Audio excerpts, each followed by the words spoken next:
I can't see anyone, but my husband is key here. So if I just can see him.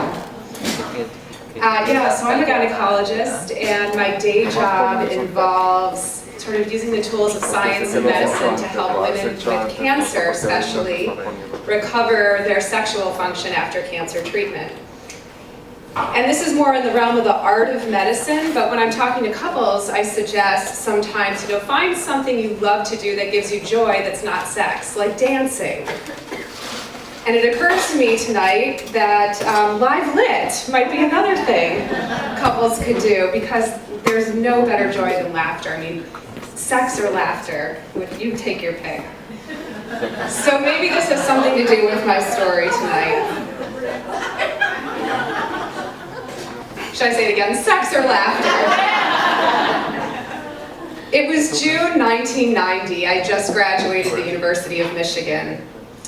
Although I don't remember why I would have stopped in Washington, D.C. on my way from my childhood home in suburban Detroit to New York City, I do remember a pivotal visit to the Smithsonian Institute lunchbox exhibit. I literally have no other recollection of that visit to our nation's capital, but I know that I saw the lunchboxes in a striking 12-foot display of nostalgia, and they stuck with me. I arrived in New York City to start my new life as an adult by about 1:30 p.m. on a hot June Saturday afternoon. I remember precisely when I arrived at my new apartment in New York City, because it was only 6 hours before I was expected at Michael Connor's birthday party. It was his 40th birthday. Michael was our boss at the Wall Street Journal. See all those no-ones every day for the unforeseeable future. I gave not one moment of thought other than, if the party's called for 7:30, I should arrive promptly at 7:30 like my people do in Detroit. And I did. I arrived at 7:30 with the caterer. I was in wide-leg, polyester, black and white, high-waisted striped pants lengthening, and a yellow silk blouse, sweating, just like the bumblebee I was. The elevator doors opened right into the dark, sparse, industrial loft apartment, where I was greeted by the other wait staff, who told me that Michael was in the shower, but I was welcome to come in and watch while they set up the party. I suggested they just plug me into an outlet, because it occurred to me right then and there that while I could have been a bumblebee, I actually was dressed a lot like a floor lamp. I sat down obscurely on a large round leather-tufted settee located oddly enough in the center of the room. It was the only piece of furniture. It was the only place to sit, and if there was a way that the inside of my eyeballs could cry, they certainly did.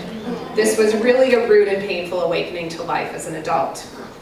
I think from the inside of my eyeballs crying, I passed out or blacked out or both, because I remember nothing, not one thing, between sitting down alone on that settee in the middle of the room and meeting you. I don't think we met sitting down. We might have been standing on the dance floor. We certainly were not dancing. But then we did sit down, and I was so incredibly happy on all sides of my eyeballs that you were talking to me. I don't remember what I said other than something really enthusiastic, really perky and peppy about moving to New York City and starting work at the Wall Street Journal TV.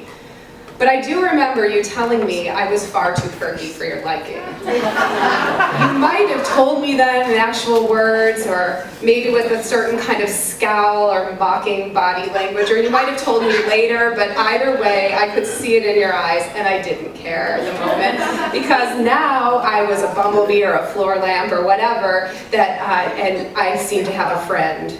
And that's why on the first day of work, I felt so comfortable at the all-staff meeting, where new girl is not supposed to talk, to just buzz right in with the bright idea that we should do a story for the back-to-school Wall Street Journal report about the hot new business of lunchbox collecting. Now, I know that new girl is not supposed to come up with ideas on the first day of the meeting, let alone say them out loud. But you can understand how I felt so comfortable already, like I was already part of the team, in the center of the action, and who could blame me, because I'd already hung out on the boss's couch while he was taking a shower, and I'd helped set up his birthday party, and I greeted the guests, lit up the room, and I talked to you. But I'm not stupid, and I could tell that even though the lunchbox collecting story for the back-to-school show was really a very good one, it was really annoying to you and everyone that I would just show up like that with a good idea.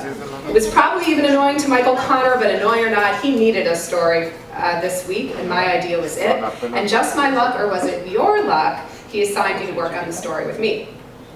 We found the guy, I'm sure you remember his name, who hoards lunchboxes conveniently in New York City, not far from the World Financial Center where we worked. I remember it as the meatpacking district, you remember Soho, I'm going to give this one to you, the New Yorker that you are. I do remember the place was like a warehouse, but a tiny dollhouse version of a warehouse with nothing but lunchboxes. Floor to ceiling, wall to wall, dusty, beautiful lunchboxes. And while you conducted an interview worthy of broadcasting to millions or dozens, as the case may be, of our loyal Wall Street Journal report viewers worldwide, I was impossibly distracted by all the lunchboxes. It was like they were talking to me. I needed to find my lunchbox, and I did. There it is, I yelped before I could stop myself. There's my lunchbox, I see it. And you stopped your important interview with the tall, dusty lunchbox hoarding expert to say, with as little amusement as a person can possibly conjure, "Do you see your lunchbox?" Translation, stop talking. Can't you see I'm conducting an interview on camera? And I said, yes, I do, it's right there. And you said, up there? Is it the super cool Beatles lunchbox that you could also use as a carrying case for your 45s? I said, no, that's not it. Still pointing. So you said, is it that groovy yellow Snoopy lunchbox with Snoopy lying on the top? No, that's not it. And the room started to spin a little and time started to slow, and I thought, why, as our three sons now ask me regularly, why must you talk to people?